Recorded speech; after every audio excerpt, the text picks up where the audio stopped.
Alongside Michael Lombardi, Stormy Bonantoni with you, just a couple of days away from the first round of the NFL draft. We've got the NBA and NHL postseason rolling on. My Golden Knights in action tonight, and your 76ers, Michael, trying to make it a 1-1 series here against the Knicks. All good stuff coming up. See that positivity? See that positivity? Wait. I love it. But you gotta really say that there's certain franchises, when they're good, it's good for the entire league. Like, if Washington could ever get good, and I have no hopes for that, having been a 76er fan since he's owned the team.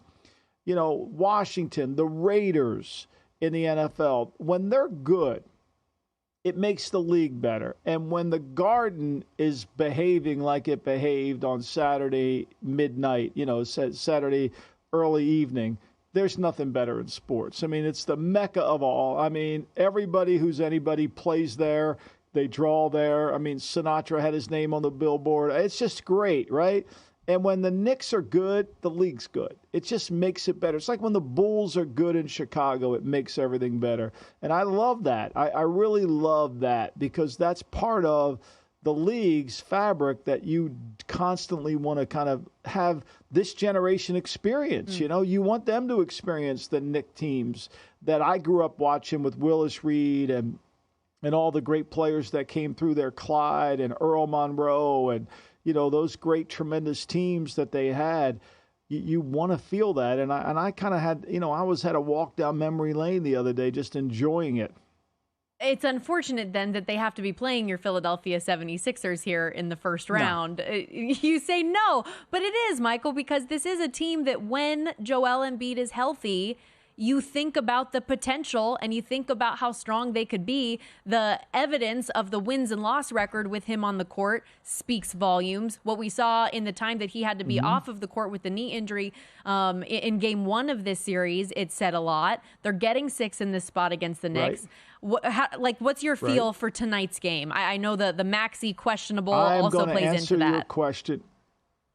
I am going to answer your question with a question, because you're really smart and you're a really good handicapper and you really understand odds and percentage. You grew up with it your whole life. So when you use the term when Embiid is healthy, you have to quantify that term, because if there was a history of durability, you wouldn't have to put when Embiid is healthy. Right. And so all those things you said are true after you get past when he's healthy. But you have to quantify the when healthy. Mm-hmm. Like, do you honestly believe that he's going to play tonight 40 minutes and be able to dominate the game for that long? Of course you don't. A buddy of mine sent me a text that one of his buddies was a Knicks fan, and he wrote him back and said, don't worry, Embiid will be hurt in the second quarter. And that's what ended up happening. And so you as a handicapper, how are you handicapping it knowing, as smart as you are, knowing that he's not going to stay healthy for the game? I mean, the past experiences of what we've seen in the playoffs period kind of dictate that thought process as well, Michael. But no, I'm with you, because it's not only the knee, but it's what we talk about a lot on the show is the conditioning and the general fatigue that he has. You put the two of those things together, it doesn't exactly smell a recipe for success.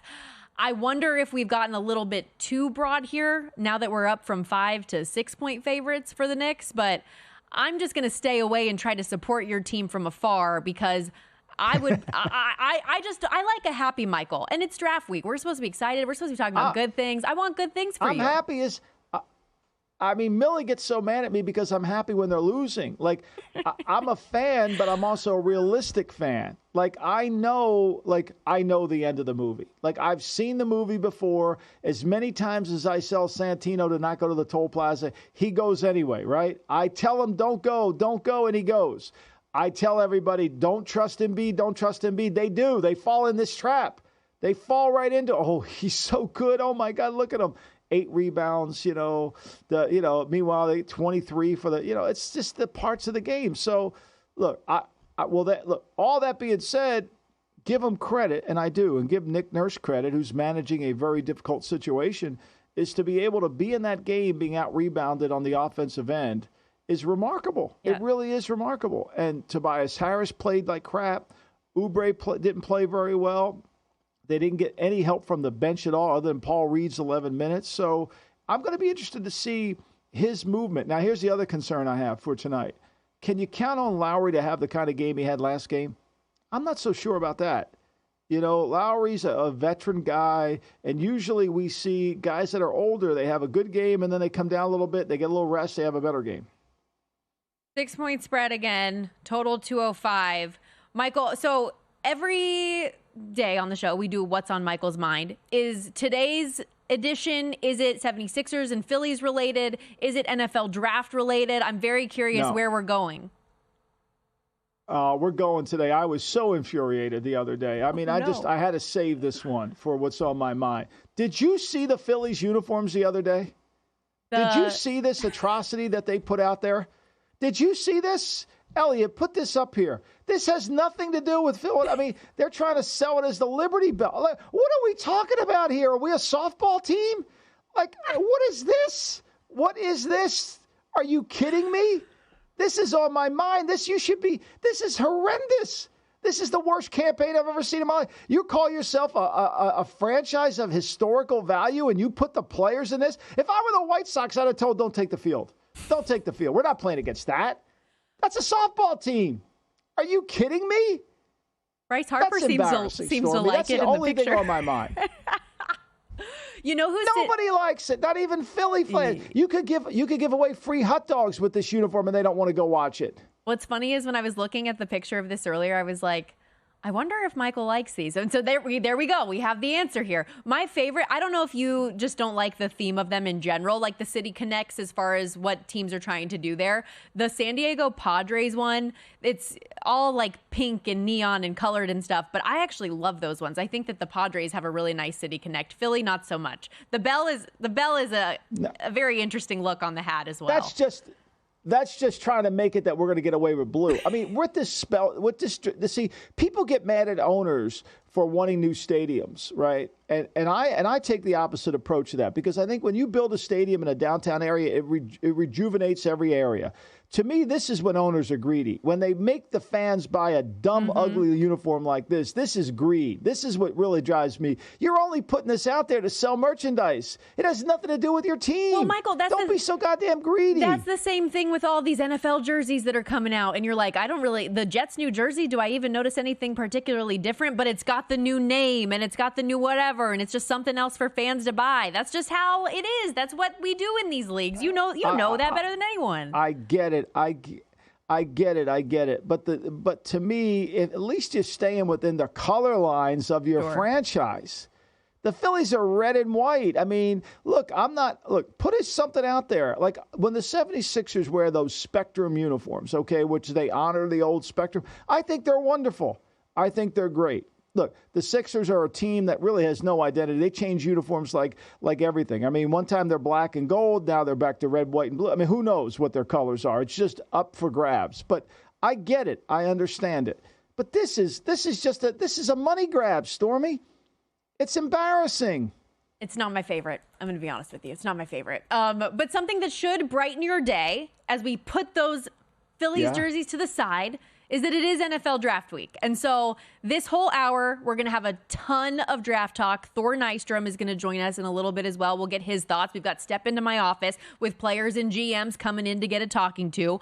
But I'm curious, just from your perspective, this week, like what does the Monday of draft week signify? What are the big talking points that are going on in these rooms across the league right now? What do we need to know? If I had a nickel, maybe a dime, a penny, if they still have making them anymore, for this week being, hey, here's what I heard. Here's what I heard. 1,000 people have heard something, right? I'm deaf in one ear and I don't hear anything. 1,000 people have heard something. Here's what I'm hearing. Here's what I hear about this team. Here's and you know what you hear? You hear nothing. Like it's not true. Like you should start this week off by saying there's no news. There's nothing to hear.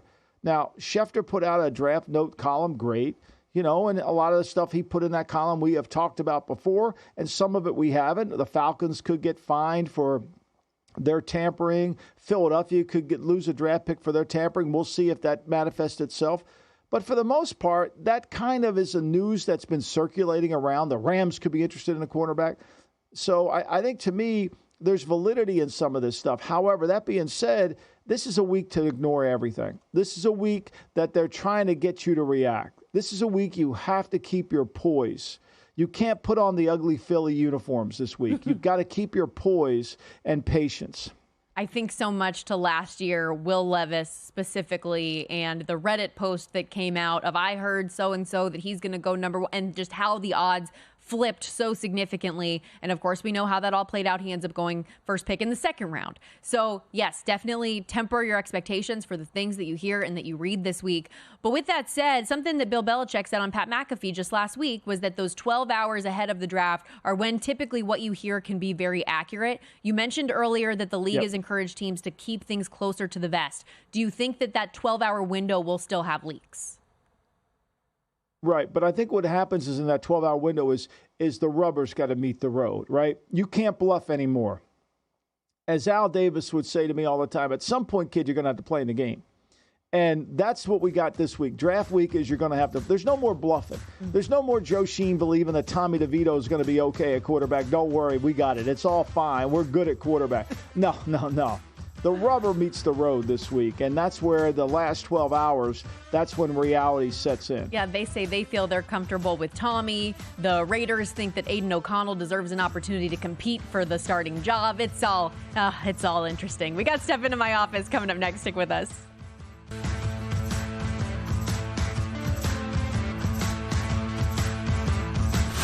This is the Lombardi Line with former NFL executive Michael Lombardi. Now here is your host, Stormy Bonatoni, on VSiN, the sports betting network.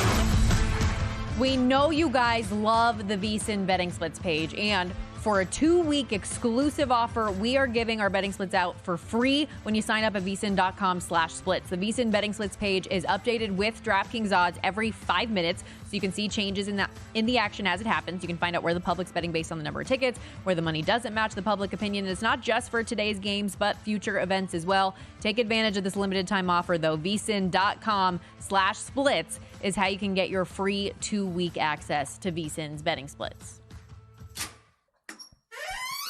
The appointments are lined up. You waiting for somebody in there? Got an appointment. And it's not about what you want to hear, but what you need to hear. It's not personal. It's strictly business. It's time you and me had a private talk, Winger. Step into my office. It's Step Into My Office with Michael Lombardi. Mr. Lombardi, we'll see you now.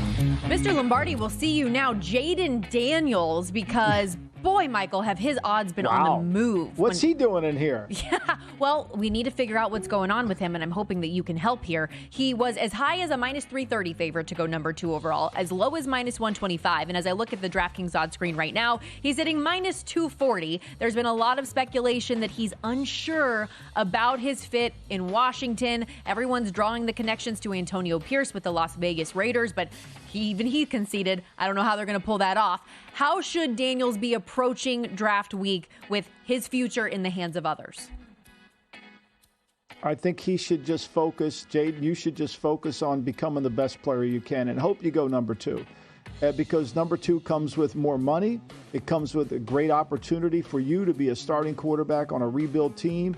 And you can become a face of a franchise that needs a huge face of a franchise. There's been the best time to come into a franchise is when they've hit rock bottom.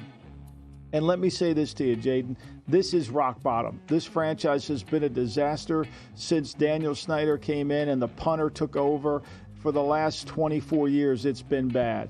And so now you have a chance to get back to the historical moments that were once this franchise. They were called something different, but it was a great franchise, and it's a great football town. It's a tremendous football town. They love football in Washington, and there's no other place to love football. So you have an opportunity that most players would really welcome. Don't let the present-day evaluation affect the long-term evaluation. Go in there with an open mind.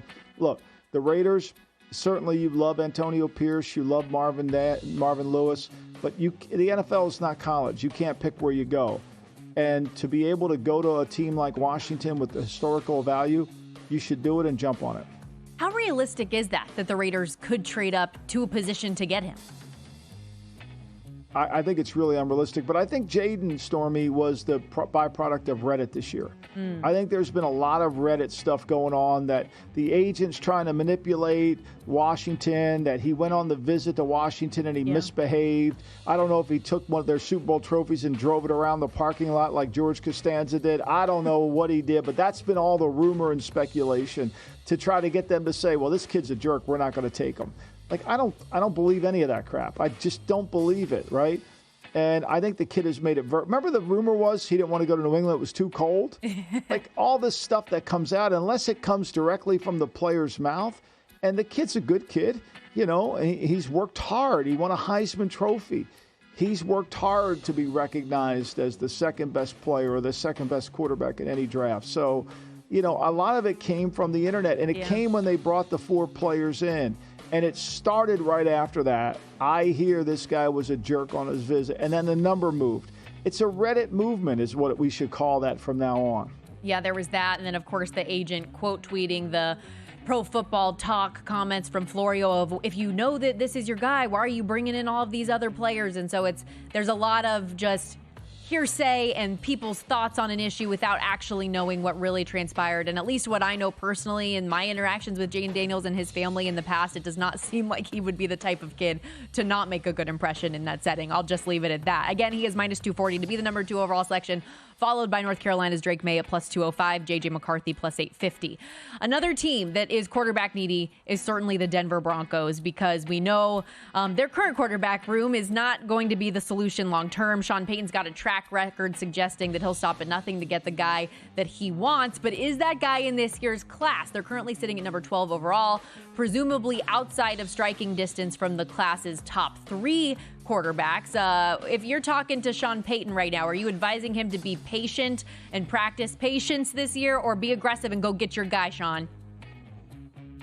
Well, I think it's hard to convince Sean not to be aggressive, because he's aggressive by nature, and he knows that he can always replace next year's draft picks with the year after draft picks. And he's done it his whole career at New Orleans. But my advice to Sean would be, look, you take the guy that you believe in. You trust this guy the most, and you'll fix this guy to become a consistent good player.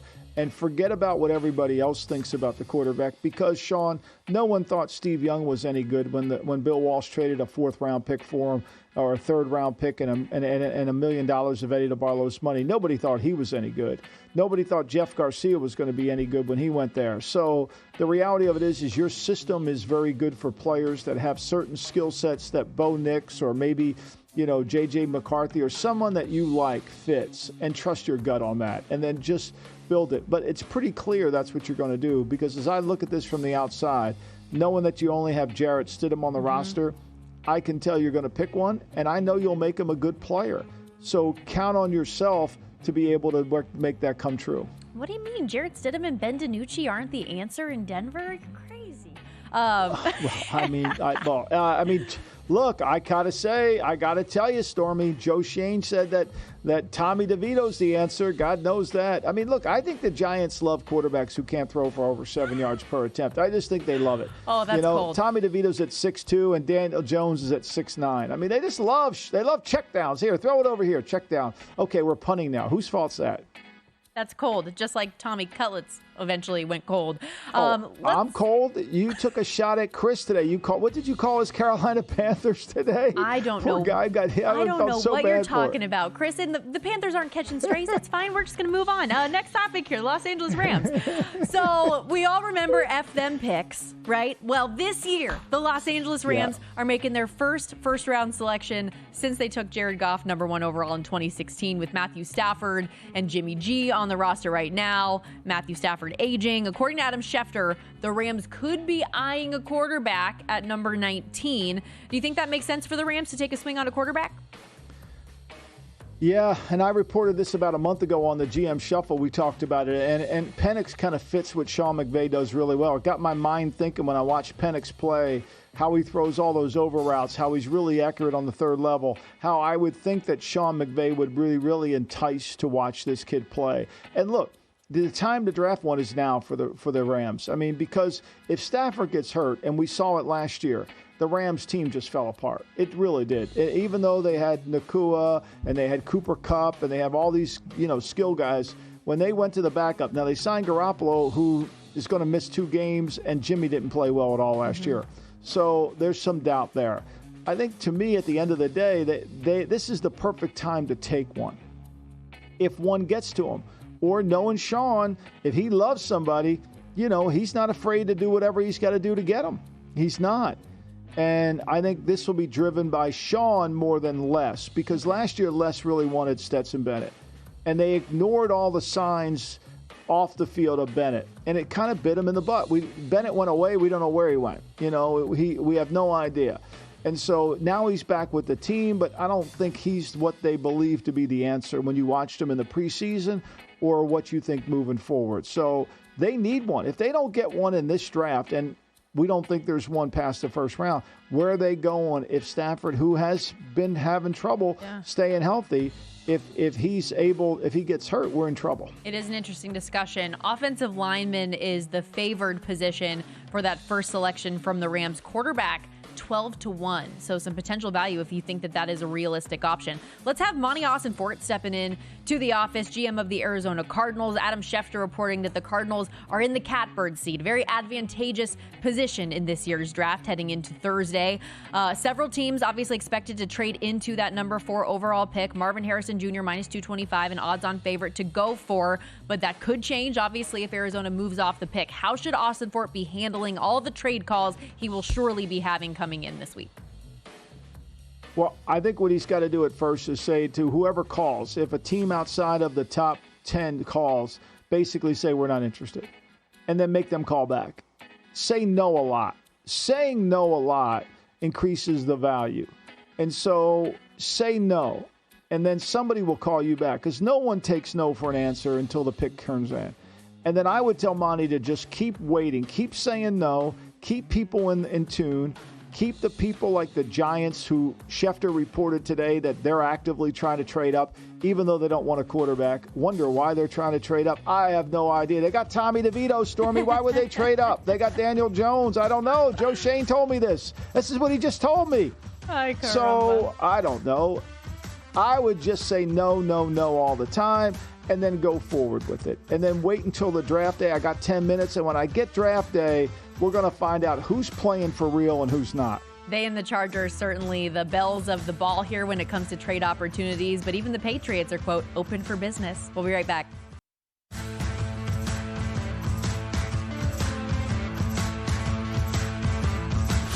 This is the Lombardi Line with former NFL executive Michael Lombardi. Now here's your host, Stormy Buonantony, on VSiN, the Sports Betting Network. Our draft week extravaganza here on the Lombardi Line rolls along. Michael Lombardi, Stormy Buonantony with you. Very excited to keep this draft conversation going with good friend of the show, Thor Nystrom, who joins us now on the Progressive Guest Line, NFL draft analyst, betting pros. You can follow him on X at ThorKU. And there's so much movement, so many reports and theories and ideas that are coming out that are moving markets, Thor. How are you keeping track of it all, my friend? Welcome in. Hey, thanks a lot. Thanks for having me. Yeah, it's like I have money in Dogecoin. You always get the alerts of it's down, it's up, it's down, it's up. It's the same thing with the number 2 slot market, and then each one, down the line. The odds of these things, it changes seemingly by the hour depending on what the big draft analyst has said, right? Like it may start out as the big favorite. Then Jaden Daniels was a 3-1 favorite as of 4 or 5 days ago. Then it have gone down to Jaden Daniels and May were essentially even. Now it seems like in the past 3-4 hours, Jaden Daniels has gone back up to being the prohibitive favorite again. So bouncing all over the place. Well, all right. So how would you see him coming off the board? Let's just say it's your board, it's your world. Where are you on all these guys? For the number 2 slot, I've always, my action on that has been on Jaden Daniels. I think he is a better fit for what Cliff Kingsbury traditionally looks for in a quarterback. You look over the last 9 that he has had starting, going back to Houston, going back to Texas A&M, his time at Tech, and then in the NFL. just the guys that he looks for. The guy that I have faded in the number 2 slot has been Drake May. The dark horse that I've always thought is in play for it is J.J. McCarthy as well. But the guy that I have all the action on is Jaden Daniels at the plus money propositions. Obviously, those are no longer available. You could have gotten even money up till it seems like early this morning, but now it is back to the juiced odds. So I don't know if that is bettable anymore. Yeah, and we talk about all of these insiders making comments that move markets so rapidly. It was Daniel Jeremiah and Adam Schefter, both essentially back-to-back on Pat McAfee today, saying that their belief is that it'll be Jaden Daniels who goes 2. Even Daniel Jeremiah said, everything in my gut tells me it should be Drake May, but everything that I am hearing from people is that it'll be Jaden Daniels, who, again, as of right now, sits minus 240 as the second overall selection, followed by Drake May, who's now plus 205 price. We got some breaking news a moment ago as well. Speaking of these insiders, Ian Rappaport reporting that former Jets starting quarterback and number 2 pick Zach Wilson, who we were just talking about in the commercial break, is apparently on the move. Sources say he's being traded to the Broncos, hoping for a fresh start. So I'll start with you, Thor. Now, knowing that Zach Wilson is in that room, a lot of talk was about will Sean Payton go for a quarterback in the draft. Do you think that that changes or alters the draft strategy now, or will that still be a need, even bringing in Zach Wilson? Yeah, it can't change it whatsoever. I'm surprised the Jets got anything for Zach Wilson, but desperation is a stinky cologne in Denver, and they had to do something at the quarterback position. They assuredly are not done. You can't go into the season with Jarrett Stidham and Zach Wilson as your quarterback room. I would expect them to use another pick on the quarterback position, but they're short on draft equity as is. So I'm very curious to see what the compensation was for Zach Wilson. Maybe a theoretical, like what the vesting pick in a future year, depending on if he's on the roster. I would be surprised if that was a pick this year, but I guess we'll see since it's just breaking. Thor, I would think it's not I don't think Sean's going to have up any assets this year to sign him and take on the cap that he has to take on the cap charge. I'll be interested to see if the Jets are going to pay any of his cap hit in terms of his base salary. But it's kind of a shrewd move by the Broncos because it does deflect the fact that maybe they aren't as desperate. Maybe they can wait, because right going into this and all day today I talked about all they had was Jarrett Stidham on their roster. So not that I'm a Zach Wilson fan by any means, but it does add that it's better than Ben DiNucci.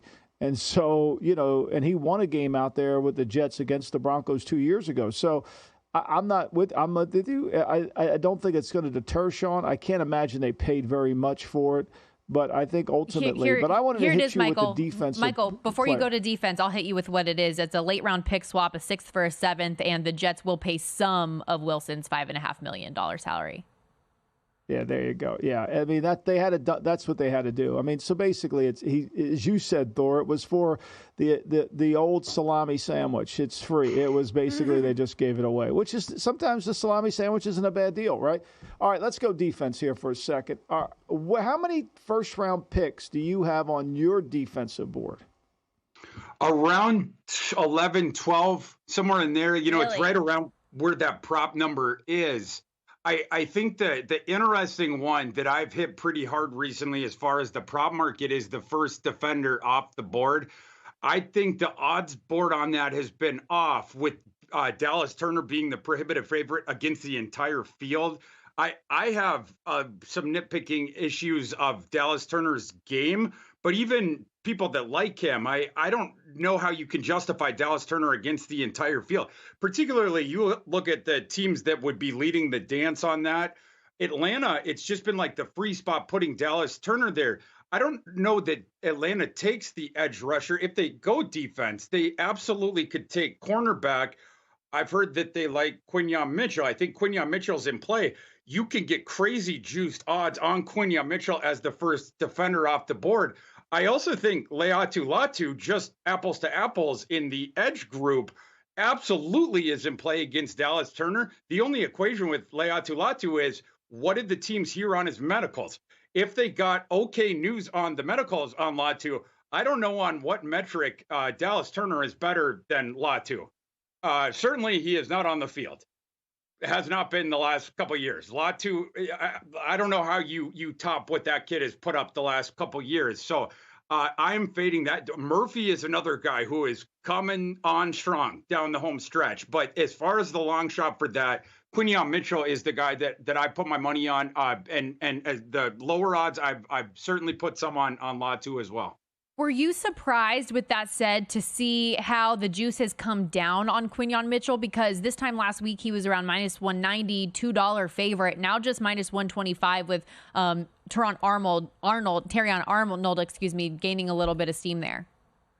You know, as far as the first cornerback, depends on the team that leads that dance. If Atlanta goes, the thing that I've heard is the guy they prefer is Mitchell. If Atlanta is not the team that takes the first cornerback, some other teams that might prefer Mr. Arnold. They're two different kinds of cornerbacks, right? Like Mitchell, he provides for you that prototypical build with the awesome athletic profile and the 4.3 speed. Then he played so well down in Mobile, but he did his domination in the MAC playing the off coverage. So that's sort of the question with his evaluation. Arnold's not as good of the athlete, but he comes from the Nick Saban defense, and he has such a good natural back pedal. The technique is so good with him. The coaches rave about him. He's so smart. He's good in the interview rooms, everything like that. So he's going to be the guy the coaches are pounding the table for. Mitchell's the guy that the scouts and the guys that project forward are going to be banging on the table for. Just comes down to the like which team is the one that leads the dance on that. But as far as for the first defender on the board and the odds that you can get it at, that's why I like Quinyon Mitchell at that juice price that you can get for him. Yeah, I do too. I think it's hard to find man-to-man guys, and I think if you can play off, you can play on depending on your size and ability, and I think Mitchell certainly can, and he appeals to the man-to-man teams. I mean, the two Alabama guys, when you break their tape down, they don't play enough man-to-man to make you believe that Nick thinks they're man-to-man corners. And if Nick doesn't think they're man-to-man corners, why the hell are we taking them as man-to-man corners? That's a problem. How about Murphy? Where do you see Murphy going in this draft? I think he goes anywhere in the teens. I think he starts to go and get in play. But it wouldn't surprise you if it's anywhere right around that top 10 thing too. If he's the guy that's surprised by going a little bit above where people think, because I think he is the interior defensive lineman in this class, and then there's a little drop off. I know some other people like Johnny Newton, but for me and for others, the way that we see it, it is Murphy has separated himself from the pack. Then you have a drop. Then it's some other guys. Mike, as you know, looking around at some of these position groups, and you have obviously done it inside of the rooms and inside the war rooms, having the boards going across, looking at the different position groups and having to do the three-dimensional chess thing. There's position groups in this class that are super deep. There's other ones that drop off real quick. The interior defensive line one, I would say, is the one that it starts to drop off quick. But you have ones like receiver. You know that one is super deep into day three, like in the early parts of day three for sure. Offensive tackle, offensive line class is super deep throughout day two. Other position groups like that. So I think that's how a guy like Murphy could end up going even higher than people are currently anticipating. Thor, I have so many more questions, but we have to hit the break. Thank you so much for your time, my guy. Enjoy what Thanks, is Thor. like your Christmas this week. Always a pleasure, guys. Appreciate it. Thor Nystrom, again, check him out on X at ThorKU. All of the great work at Fantasy Pros, Betting Pros. Big fan of all of the great work that he puts in during this time of year as we are just a couple of days away from the NFL draft. We're going to hit the break. More draft talk as we wrap things up on the Lombardi Line coming up next. Stay with us.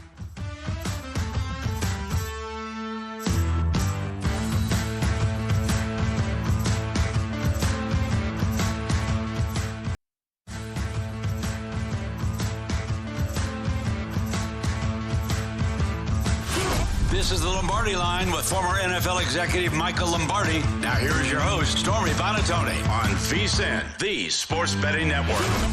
Don't miss out on any of the NBA playoff action at DraftKings Sportsbook, an official sports betting partner of the NBA. From now through the finals, DraftKings Sportsbook has you covered with same-game parlays, live betting, odds boosts, and more. Download the DraftKings Sportsbook app now and use our code VSiN. New customers that do bet $5 and get $200 instantly in bonus bets. That's the code VSiN, VSIN, only on DraftKings. The crown is yours.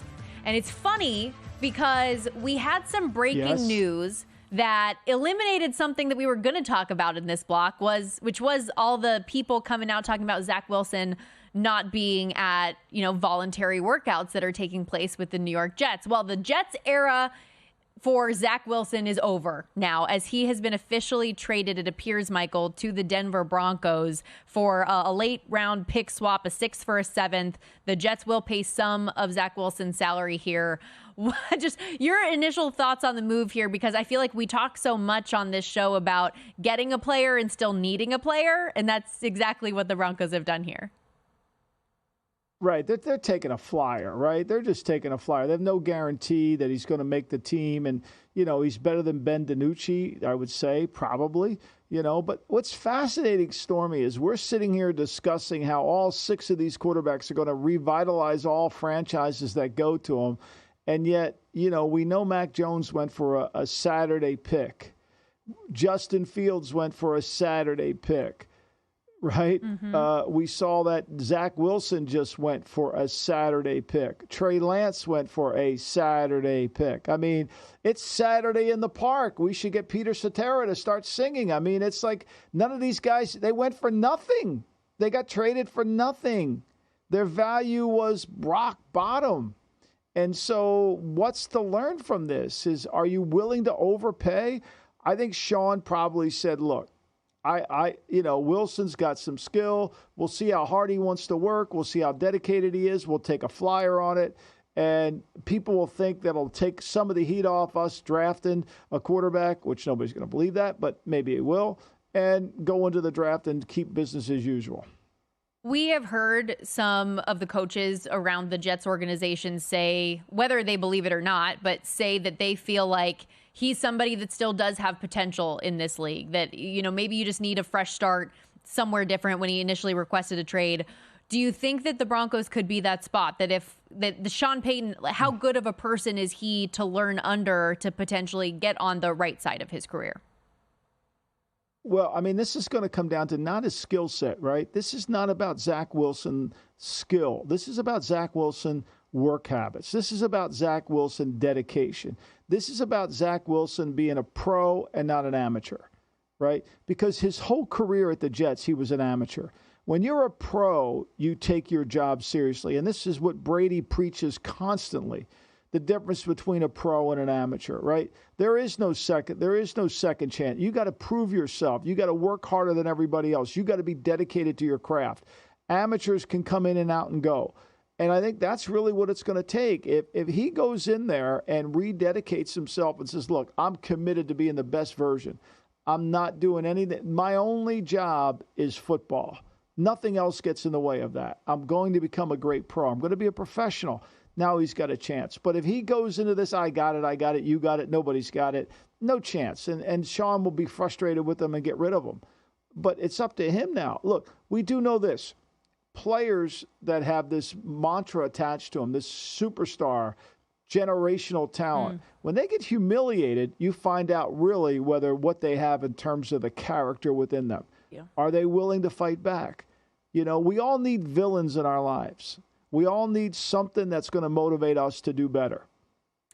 Yeah, and when you have an owner of the team that you were on say, we didn't have a backup quarterback, we need one, talking about Zach Wilson, even though he obviously came in as the backup quarterback and started the bulk of the season. Like, that's a pretty hard pill to swallow when you were drafted number 2 overall and thought that the world was going to be your oyster in a certain situation. So I hope for Zach Wilson's sake that he does heed that advice and be able to turn his career around and be a solid backup somewhere. Looks like as of right now it is in Denver, but like we said, the Denver Broncos still likely to grab a quarterback in this draft, plus 115 favorite to have a quarterback with their first selection. They currently sit at number 12 overall. And Bo Nix is the player that we've seen largely connected with the Broncos, Michael. But if they go get a quarterback, who do you think is the best fit? Who do you think makes the most sense for Sean Payton? What might he be willing to give up to go get him? Well, I think this is really important for people to understand. Sean Payton wants a quarterback who's going to do what he tells him to do. I'm not saying he wants a robot, but he wants somebody that if you do this, you take, and it's hard. It's not easy. If you do this, here's where we're throwing the football. You follow his course. You follow your footwork leads you to the throw. right? That's the most important thing. Your footwork leads you to the throw. You don't have to worry about who the mic point is. You don't have to worry about anything. You just worry about your footwork leading you to the throw. And Russell couldn't do that. That's not Russell's game. Russell's game was a little bit more of a ad-lib, loose play. You know, that's why everybody kept saying, let Russ cook. But when Russ wasn't cooking, he was at his best. You know, when the play broke down, then he made plays. That's what one of the things that would track Sean Payton to talent is the feet of the quarterback. So J.J. McCarthy would be somebody that I think he would be very interested in. Now, and part of it, too, is his character. McCarthy. I think Bo Nix's character. Like, I would not see Michael Penix fitting what he wants him to do because I don't think Michael Penix has got the kind of footwork to do it. Would Jaden Daniels do it? I'm not so sure about that either. You know, Drake May, I don't think so because Drake May's kind of a little bit of a potential all over the place. McCarthy and Nix kind of have the footwork and the quickness that can do it, and then he'll school them. And by taking Zach Wilson, it fits the same. I mean, that's what Zach Wilson has. He's got good feet. He's got a really good arm. He's got talent. Zach Wilson has – you don't be the second pick in the draft and not have talent. Zach Wilson's problems are, you know, he's got to have accountability and he's got to be willing to take coaching and he's got to work harder. But I think those two quarterbacks would be appealing to Sean. Yeah, he's had moments. He's had flashes, but as we've said a few times on the program, flashes can get you fired, right? And so obviously things haven't worked out so far for Zach Wilson. We'll see if it can. You mentioned Michael Penix Jr., though, and we talked earlier a number of times about different nuggets that have come through this Adam Schefter column that was released on ESPN.com today. One small nugget that we haven't discussed yet was a note that Michael Penix Jr. could go as high as number 8 to the Atlanta Falcons, Michael. Are we buying that? Is that possible? Well, I don't think Adam would have written it if he didn't get it from somebody within. And we know the Falcons organization leaks stuff. We know this. I mean, we've seen it. We don't have to look far. You know, we know it. I mean, it was in a column right there at ESPN.com. They got a great leak. I mean, their leak is bigger than the Titanic's leak. So there's no doubt they leak. But it would seem strange. I mean, I almost had a heart attack yesterday when we were doing the show when someone said that they might take a receiver. I almost had a Fred Sanford heart attack on that one. I'm like, are you kidding me? Are you kidding me? But look, taking a quarterback, I would not fault Kaiser Sose McKay or Super Bowl winner Fontenot for making that pick because at the end of the day, they're going to need one with Kirk Cousins because are we sure he's going to bounce back just like that from the Achilles? And if you want to sustain yourself within an organization, you better get one. And if they think Penix could be the guy, look, here's what we do know. Zach Robinson was in Los Angeles. Okay, and they were working on the quarterbacks before Zach Robinson got the job in Atlanta. So someone's driving the train, and it isn't Super Bowl winner Fontenot, and it's certainly not Kaiser Sose McKay. Somebody's saying, hey, this guy's really good. Now, he can get everybody else on board, but I think ultimately that's the case. I couldn't see him doing it, but it would make sense to do it. I don't know if anybody has better nicknames, Michael, than you. I really don't. Well, I mean, it's just, Rich McKay is like Jonathan Kraft now. There was just a report out that Jonathan Kraft everything runs through him, and he's running the draft in New England, which we all know he is. It's true. Now, of course, the Patriots are going to deny it. But it's that Kaiser Sose. I used to tell Al Davis this all the time, Stormy. I said, Mr. D, everybody just wants to be you. Everybody wants to run the team, but not run the team out in front. They want to run it from behind the scenes. They want to run it at Kaiser Sose. Oh, here's what we're doing. And that's what's going on in New England. Not that Elliott's not doing – I love Elliott. Not that he's not doing a good job and all that, but Elliott's got to get permission from Jonathan, who's one of the most astute evaluators in the history of evaluations. Just ask him. I know that we still have a couple days, but where you sit right now, what do you think is more likely, the trade of the pick or for them to take a quarterback? I think it's for them to take a quarterback. I mean, they need one so badly. They need one. And if they trade out, where are they getting one? Now, the one thing that you have going for your favor when the owner's your GM and he's approving the trade, you got time. Now, one thing I do know, the owners will run for the hills as much as anybody. They can switch sides like a good Italian army. No question about it, Michael. Hey, Safe travels. Cannot wait to get you out here on the desk in Vegas. I will see you Wednesday. Yes, sir. I will see you Wednesday. I'll be flying the American skies. Yes. Thanks, Stormy. Thank you. Good luck tonight. Have a great day. Enjoy your 76ers.